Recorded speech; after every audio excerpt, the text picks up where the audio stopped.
اعوذ باللہ من الشیطان الرجیم، بسم اللہ الرحمن الرحیم، الحمد للہ رب العالمین، بارئ الخلائق اجمعین، والصلاة والسلام علی اشرف الانبیاء والمرسلین، حبیبنا وطبیب قلوبنا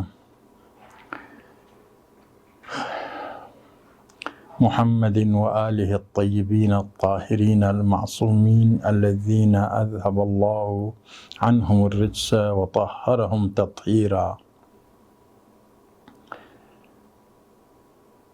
عزاداری امام کے بارے میں چند جملہ عرض ہے کہ عزاداری کا انتظام حضرت آدم کے زمانے سے ہوا۔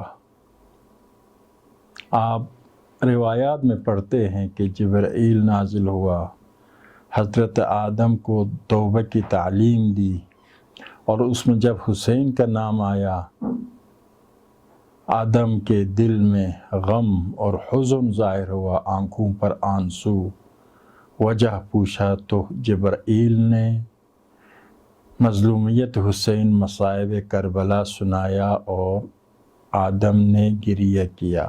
یہی داستان حضرت نوح کے ساتھ پیش آیا، حضرت یحییٰ کے ساتھ پیش آیا، حضرت ابراہیم کے ساتھ پیش آیا۔ اسی طرح سے خاتم انبیاء کے زمانے میں حسین کی پیدائش کے بعد بارہا ایسا ہوا کہ امام حسین پیغمبر کے پاس آتے ہیں، جبرائیل غم حسین سناتے ہیں، پیغمبر گریہ کرتے ہیں، پیغمبر غم حسین سناتے ہیں، سلمہ گریہ کرتی ہے، جناب سیدہ گریہ کرتی ہے، اور باقی اہل بیت۔ کربلا تک مولا امیر المؤمنین نے صفین کے مقام سے واپس آتے ہوئے کربلا پر غم حسین سنایا۔ حسن مجتبیٰ نے اپنی شہادت کے وقت غم حسین کی یاد تازہ کرا دی۔ تو غم حسین کے انتظام بہت پہلے سے ہوا ہے۔ پھر کربلا، خود امام حسین نے بارہا اس غم کو تازہ کیا، یاد کیا۔ کربلا پہنچتے ہی پھر کربلا کے بعد باقی ائمہ اطہار نے بھی۔ تو غم حسین کی اہمیت کا اندازہ اسی سے ہوتا ہے، لیکن غم برائے غم ہدف نہیں ہے۔ وہ بزرگان، وہ ہستیاں جو خدا کے پاس ہے، خدا کی جنت میں، جن کا ہدف بہت اعلیٰ ہے، اسی وجہ سے اس اعلیٰ ہدف کی وجہ سے شہادت کے ساتھ عشق رکھتے ہیں، وہ یہ غم ان کے لیے بہت بڑی چیز نہیں ہے، یہ مصائب ان کے لیے بہت بڑی چیز نہیں ہے۔ تو پھر اصل میں غم کے ذریعے، عزاداری کے ذریعے واقعی کربلا تک پہنچنا ہے۔ حسین نے غم، جب ہم غم حسین مناتے ہیں تو سوال ہوتا ہے حسین نے اتنے مصائب کیوں برداشت کیا؟ تو خود بخود جواب میں یہی ملے گا کہ حسین نے اتنے مصائب برداشت کیا اسلام کے لیے، ان مقاصد اور اہداف کے لیے۔ تو خود بخود مسلمان مقاصد و اہداف حسینی کی طرف متوجہ ہو جاتا ہے، جس کے لیے حسین نے اپنا خون، اپنے عزیزوں کے خون کا نذرانہ پیش کیا، اور اہل بیت کے اسیری کے لیے حسین نے رضایت کا اعلان کیا۔ اور اسی لیے عزاداران حسین کی سب سے پہلی ذمہ داری یہ ہے کہ وہ مقصد جس کے لیے حسین نے خون دیا، اہل بیت نے اسیری قبول کی، اس مقصد کی محافظ ہو، پھر عزاداری کے محافظ ہو۔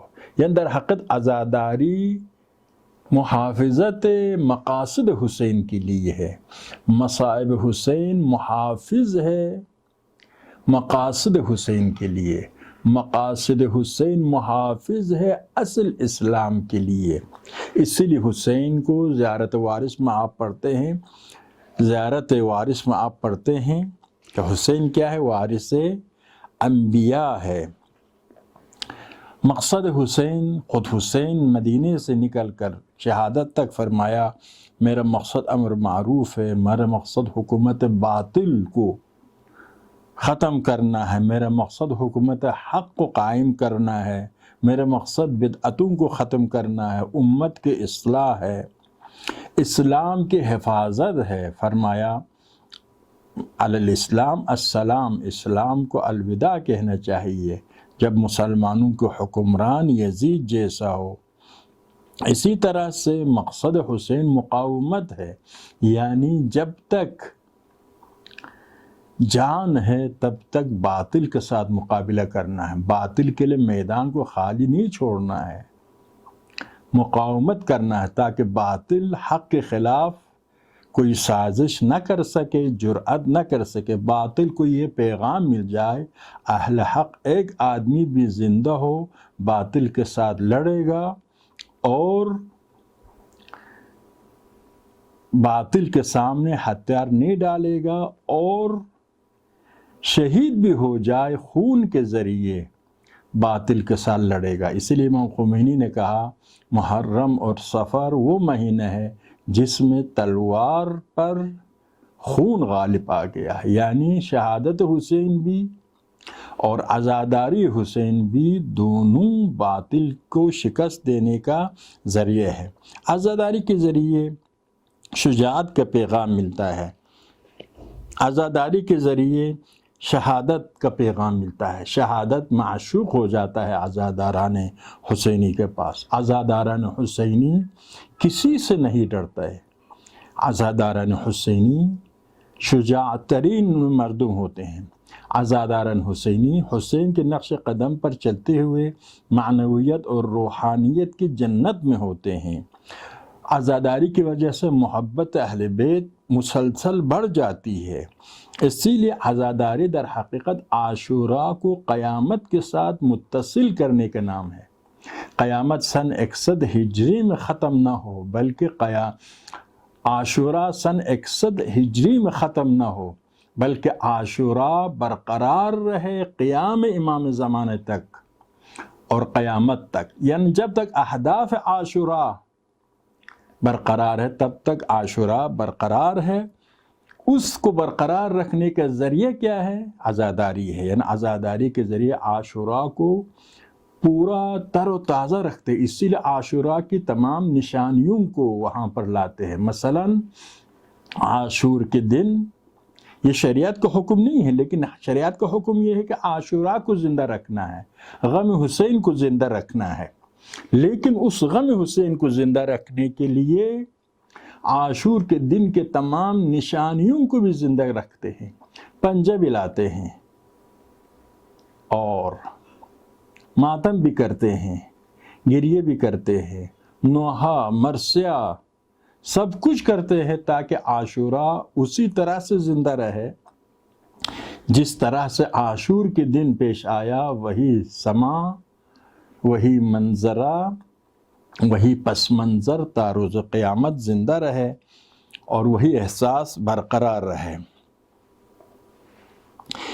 اسی طرح سے عاشوراء کے ذریعے توحید کو زندہ رکھنا ہے، توحید پر حقیقی عمل کربلا کے میدان میں نظر آتا ہے، موحد کی حقیقی سیرت کربلا کے میدان میں نظر آتا ہے، صرف خدا سے ڈرنا، غیر خدا سے نہ ڈرنا، سب کچھ خدا کے راہ میں دینا، دین خدا کے لیے سب کچھ دینے کا درس کربلا سے ملتا ہے۔ اسی لیے عرض کیا عزاداری کربلا سے پہلے، آدم سے خاتم تک، خاتم سے کربلا تک، اور پھر کربلا کے دوران بھی عزاداری تھی، کربلا کے بعد تھی۔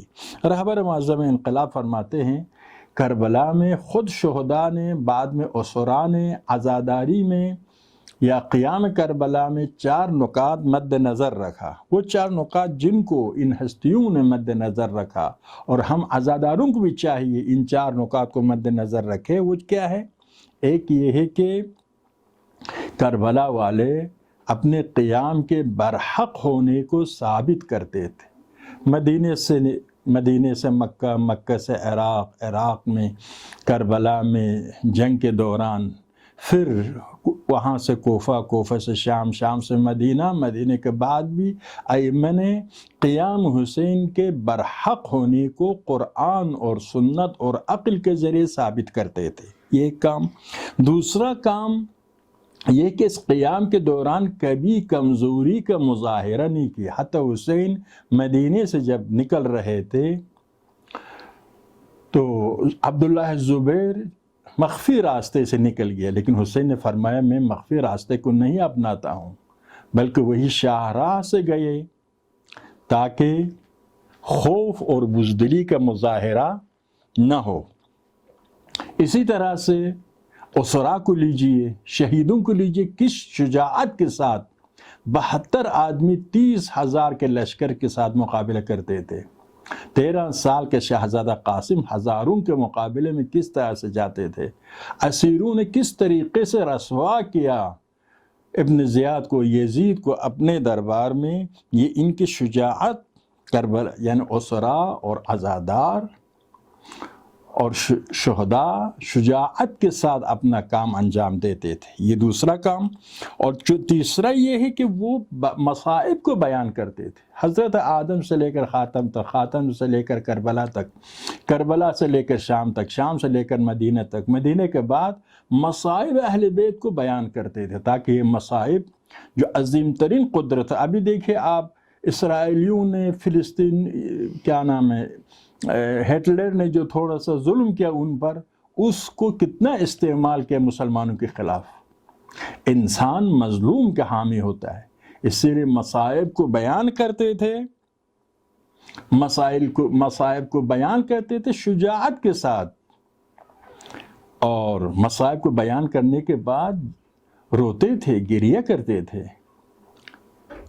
غم مناتے تھے۔ یہ بھی کوئی عیب نہیں ہے، کمزوری کا مظاہرہ کرنا عیب ہے۔